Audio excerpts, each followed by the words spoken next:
Assalamualaikum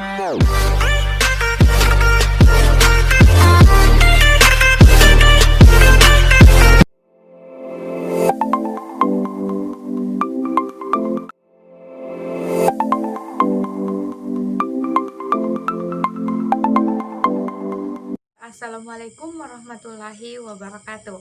Berjumpa lagi dengan saya Karmila Nasir dari Universitas Negeri Makassar, Prodi Pendidikan Guru Sekolah Dasar. Adapun tujuan pembuatan video kali ini yaitu untuk memenuhi salah satu tugas ujian semester mata kuliah pengembangan kurikulum di SD. Panduan penyusunan kurikulum pendidikan tinggi di era industri 4.0 untuk mendukung merdeka belajar. Yang pertama yaitu dasar pemikiran penyusunan kurikulum pendidikan tinggi, globalisasi yang melanda seluruh dunia di abad ke-21, menyebabkan tujuan penelitian nasional tidak lagi hanya untuk mencerdaskan bangsa dan memerdekakan manusia, namun menggeser mengarah pada pendidikan sebagai komoditas karena lebih menekankan ilmu pengetahuan teknologi dan seni atau IPTEKes. Perguruan tinggi dalam penyusunan atau mengembangkan kurikulum wajib mengacu pada KKNI dan Standar Nasional Pendidikan Tinggi.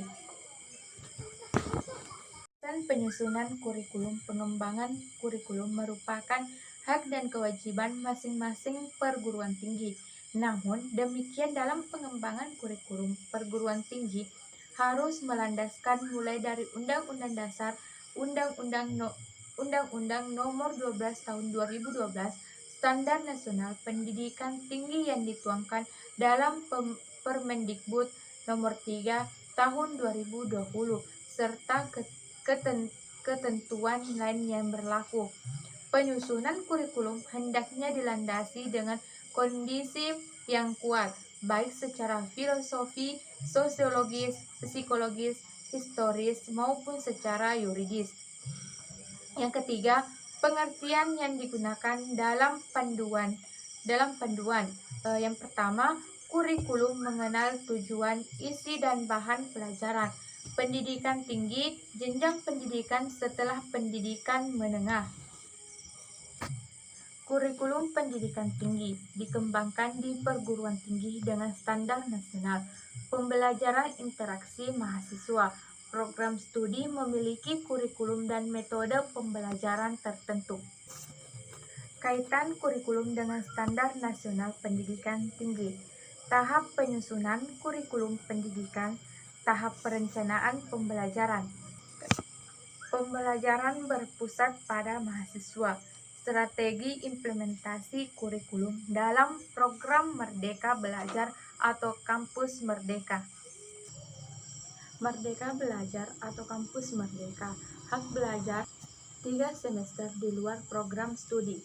Pensyaratan umum dalam pelaksanaan kebijakan Merdeka Belajar terdapat beberapa persyaratan. Yang pertama, mahasiswa berasal dari program studi yang berakreditasi. Yang kedua, mahasiswa aktif yang terdaftar pada PDD Diktik. Yang kedua, pelaksanaan peran pihak-pihak terkait, perguruan tinggi, fakultas, program studi, mahasiswa, dan mitra. Bentuk kegiatan pembelajaran. Yang pertama, pertukaran pelajar, magang atau praktek kerja, asisten mengajar di suatu pendidikan, penelitian atau riset, proyek kemanusiaan, kegiatan wirausaha, studi atau proyek independen, membangun desa atau kuliah kerja nyata tematik. Yang ketiga itu penjaminan mutu. Yang pertama menyusun kebijakan dan manual mutu. Yang kedua menentukan mutu. Yang ketiga melaksanakan monitoring dan evaluasi. Kemerdekaan belajar memberi kebebasan dan otonomi kepada lembaga pendidikan. Dari merdeka dari birokrasi, Tujuan Merdeka Belajar yang pertama, mendorong proses pembelajaran di perguruan tinggi yang semakin otonomi dan fleksibel. Yang kedua, menciptakan kultur belajar yang inovatif, tidak mengekang, dan sesuai dengan kebutuhan mahasiswa. Itulah tadi materi yang sempat saya sampaikan. Lebih dan kurangnya mohon dimaafkan. Wabillahi taufiq wal hidayah. Assalamualaikum warahmatullahi wabarakatuh.